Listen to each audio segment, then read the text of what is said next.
अस्सलाम वालेकुम लोगन के स्वागत बा भोजपुरी जुगाड़ू किचन में। तो आज हम सेम के नया रेसिपी लेके आयल बनी। तो हम सेम के भुजिया बनाए।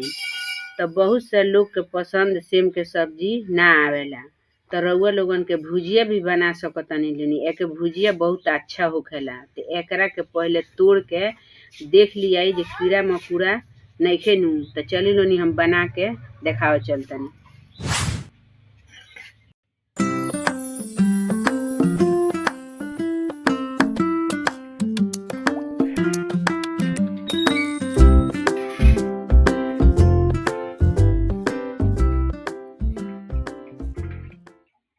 तो देखी लोगनी हम अपन सेम के भुजिया काट के धो के कंप्लीट कर चुकल बानी। तो हम जाना तरीका से कटले बानी सेम के भुजिया वही तरीका से काटिम लोनी।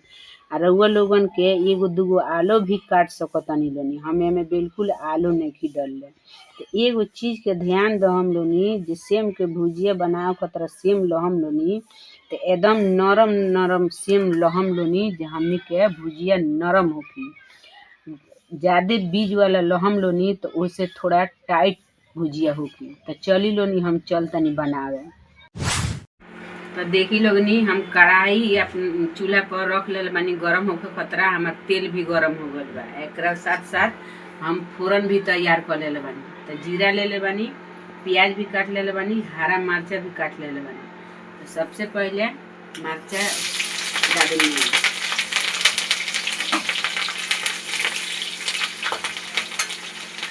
जीरा डाल हम लोग,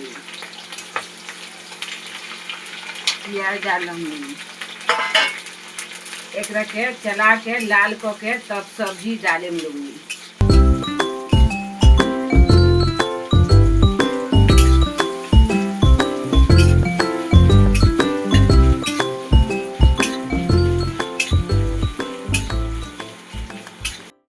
तो देखी लोग अब हमार फोरन एकदम लाल हो चुकल बा। अब एमे सब्जी डाल दिया।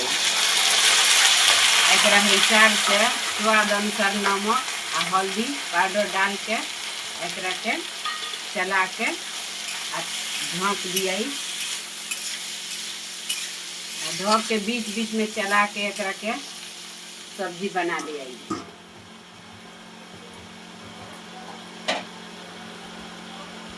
देखी लोगनी सब्जी के बीच बीच में चलाएम लोगनी, जो सब्जी चिपके ना या जले ना।